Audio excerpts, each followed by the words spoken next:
અમે સેવકની નાયકા ફેરી મારી આજુબાજુ ના થશે કારણ કે મારો સ્વભાવ જેટલો નરમ એટલો હું રફે ગમે ગમે બોલી જાઉં કે કોઈનું લઈને હું ન ચલાવું કોઈના 5 રૂપિયા લઈને મારું ઘર ચાલુ મજૂરીએ જઉં છું એટલે વટકી બોલી હતું અને આજ લગીમાં ભરી બજારમાં જઉં છું કે કોઈ મને એવું કહે છે બાપુ અમારા અહીંયા આયા હતા કિમના સેવકોએ તે પકડવા પાર નથી ભગવાન લીધા તેથી આ માથું ઉતારી નાખી દેવા ભોળાનાથ ના કે આ લોહી રેડી છે ધરતી ઉપર કોકની રાત આબરૂ બચાવવા અને એ અમને સંકેતો આપો છે એને હારે જોઈ છે જો કદાચ કોકની ધનવારે જોઈને ઘણીવાર વિચાર આપવાનો તમારામાં ભાઈ એને કીધું કે છેલ્લી ઘડી રાખજો બાકી ત્યાં અમારા પ્રાણ નથી અમારા કારણે તારું નામ ખરાબ જો તમારી ભૂમિનો તમારા આરાધ્ય દેવ ભેટો ના કરે મારું આજે થોડું જે કરી નાખવાનું ભાઈ આજે તમે આ બેઠા હો ને તો બધી બધે નથી બોલાતું જીવનમાં ક્યારે નફો નુકસાન મેં વિચાર્યું જ્યારે આ દાદાને લાયા ને આ દીવો કરવાની વ્યવસ્થા નથી ત્યારે આ બધું 7 ગ્રામ હોય બોલ્યો હતો એ દાડા એક માણસ ધબક્યું છે એ ઉડાડવાની જગ્યાએ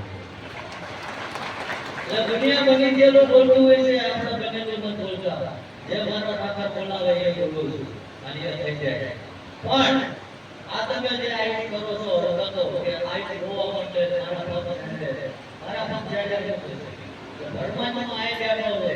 તમે અહીંયા તમારી જે કંઈ દુઃખ જાગૃતિ કેટલી છે ને મનથી સુધી જતા રહેજો અને એ રીતે એ વાંચન બજારની રીતે કહે છે કે ભાઈ પેલા ભાઈ બેઠા એને આ દુઃખ છે ભાઈ હું ઉપાડ લે તારે આપણે કોઈ પંચાયતની ગ્રામ પંચાયતની વેકેશન નથી દુઃખ મારે વાળી જવા બાપુ મને હતું કે દાઢી તો કરતો લેવે કામ મારી પંચાયત તમારે કરો તમારી સેવામાં અમે બધા લાગેલા છે તમને 12 વાગે ભણવું તો ના ભણવું હોય તો રાતે તમારી જમારીની વ્યવસ્થા ના થતી હોય પછી હું કરું એ તમારે ન જાણો તમે તમારામાં ધ્યાન આપો અત્યારે કે કોઈની પંચાયતમાં જિંદગી કાઢી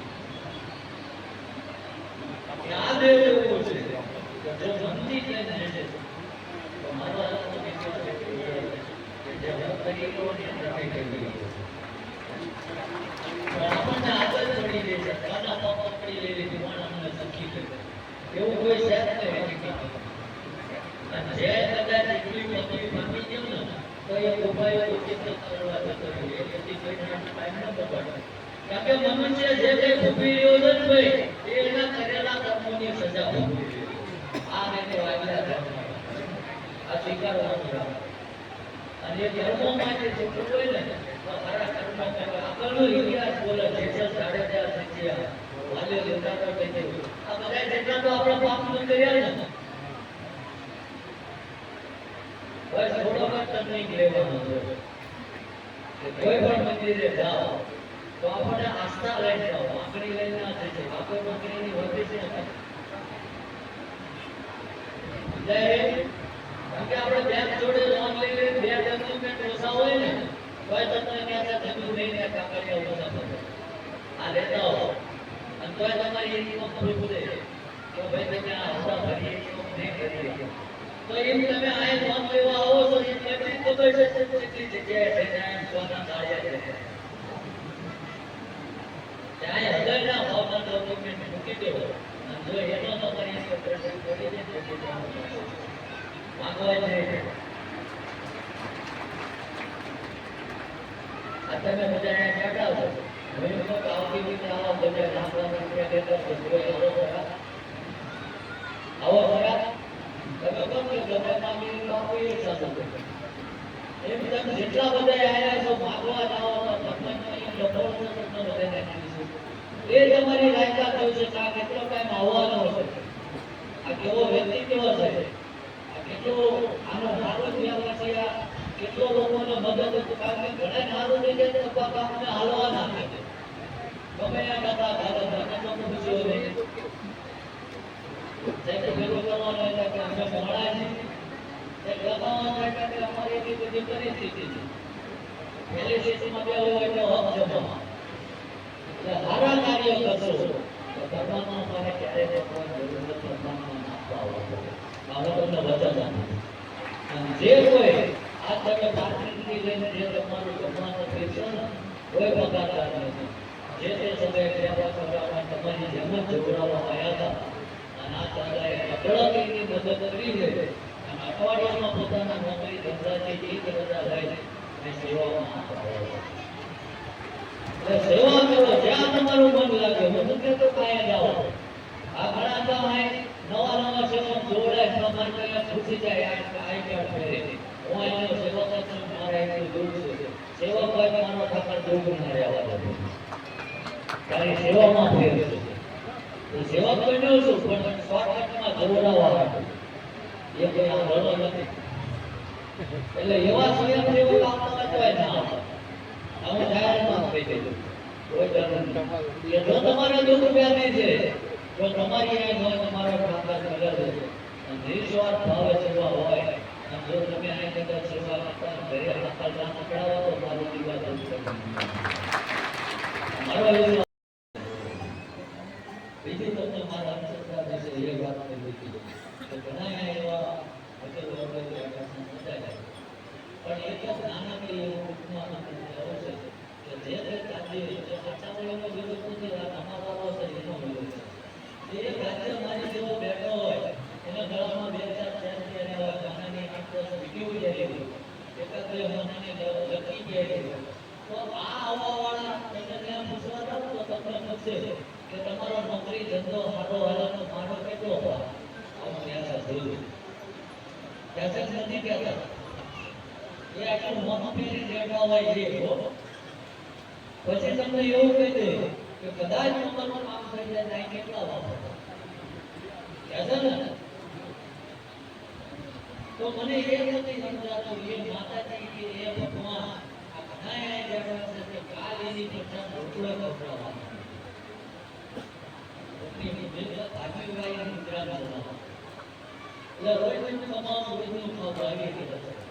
તો એ ભગવાન એ માતાજી આવું બધું માંગે છે તો યો ગરીબ માણસની હમો ગોઠવાય તો એ ભગવાન એ માતાજી એને એવું કેમ નથી કરતા કે આ કોઈ બીજું કોઈ 2-4 સારી પહેર્યા છે આની પાસે ઘરે જવાનું ભાડું નથી એ બોલો કાઢીના ગરીબ માણસને નથી એવું કેમ ન કહેતા તો માનો એ માતાજી છે. આ તો માતાજી ના જેવી એની બાજુ નાળે ના અને તમે બધા તમારા એવડે ફોર્ચ્યુનર એટલે તમારે જાગવાની જરૂર. હું કોઈની ટિપ્પણી નથી કરતો. નક્કી તમારે કરવાનું. શેરડીનો આટો છે આવો કઈ રીતે ગયડામાં કે મોઢામાં એટલે જો ટૂંકમાં છે કોઈ અંધશ્રદ્ધાને નોકરી ધંધો પકડીને આવતા નહીં.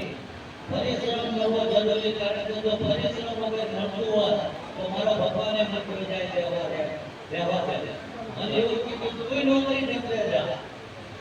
જે કઈ થાય 20 થાય 25 થાય મહિનો થાય કરોડ થાય પણ તારા પરિવારનું ગુજરાત ચલાવવા અહીંથી તો મોટા પૈસા મળશે. સમજી જાઓ જો મને નોકરી જોડવા જતા ના આપતો હોય તો તમને જાય ધંધો ના આપતો પૈસા સરળ એટલે આ ગલત રીતે મગજને કાઢવી. પરમાત્મા એને મદદ કરે છે કે જેને કંઈક કરવું છે જે થાકી જેવી ગયા મરી જવું હવામાન કઈ નહીં તો જાદુ પેલા ભરી પડી આવ્યો અહીંનું આયા કોઈ કે કહેવાનું છે ભિખારી રહ્યા હોય ભગવાન જે ગૌરાવે એમાં આને જોવા આજે આપણે ત્રાસો ઊભી કરવાની. આ તો તમે બધા વ્યવસ્થા પકડ પડે એટલે આ બધું બનાવવું પડે. નકર ક્યાં આય છે માતા લાગેલા હે એનો પ્રયાસ છે હું તો મારે કઈ ઘરની જરૂર નથી. હું ઘરમાં રહેવા વાળો નથી. હું વગડે ઘર કરી દેવા વાળો છું.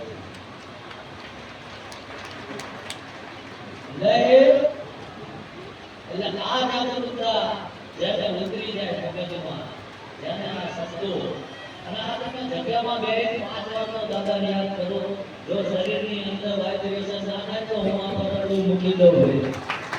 પણ ઇન્જર મારીને માટા મારા જાનમાં આયા હોય એક સાડો લુગડા મેના તો આ ધૂળ વરસે છે ને કોઈ તેની પેઢીની ઊંધે જતી રહે છે બાકી તારી જિંદગી મેલે લઈ જાય તો બડામાં મોટું હોય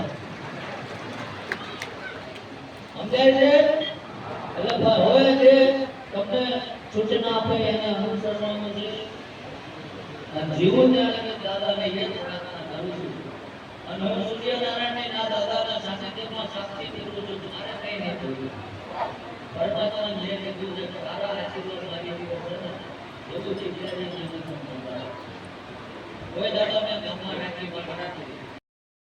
અમારા તો જીવિત સેવા ચા પકાવવા અને મેં એના નીકળ્યા એ તમને શેતરી કાલ હોય તમને શેતરી ના તો પાંચ નીકળે તો નાખ્યો અને આજે આની હામો ગોઠવો તો હું નજર ઉઠાઈ ગઈ હામો ગોઠવો આજે હું તો મને ઉઠાવે તો આ દાદા દાદા મેં કોઈનો ફોટો નતો અરે આ બોલું થાય એમ અમારો સંસાર તમારો વિશ્વાસ બાકી જો માનો તમારો રાજકારણે તમારી સેવા કરી છે એમાં જે તકલીફ થઈ છે આ મદદ કરી છે આ વરદનારાયણની શક્તિએ બોલો છું કે જોડીમાં મારો તો ભૂખ્યો થયો હોય અને કોઈ ગરીબ માણસ થાકી ગયો હોય જેથી જન્મે જીતો હોય તો મારી જોડી મારી તે મારો ઠાકર તમને આપી દે આવો તમને કોઈ યાદ આવજો કારણ કે નફો નુકસાન છે જીવનમાં આ હરેશા એક નફો બધું કઈ ખોટું નથી તમને આજ નહીં સમજાય કે વર્ષો જશે પછી જ મને જય હે ભાઈ પણ એની પહેલા જેને વિશે ઉપાસ છે જેને હું હૃદયમાં ભાવથી માનું છું જેના ક્યાંક ને ક્યાંક અદ્રશ્ય રીતે મારી મદદ કરી છે સારે એટલે આપણે બધાએ બે હાથ ઊંચા કરીને જય જોડાવાની છે જે જઈને બોલવા છે એટલે બધા બે હાથ ઊંચા કરી પેલા ભાઈને એટલું બોલ્યો બાપલા તો બે ટાઈમ ઝાપટો છે તો લાવે ને આ દેખાય ને આ એ કરો બધું લોકો ત્યાં ભલા મને આયા ને દડો દે ગામમાં હું કરતો તો વાય કે આવું કોઈ મન ના થાય આટલા આરામ છો બોલો જુદા જુદા દાદાની Hare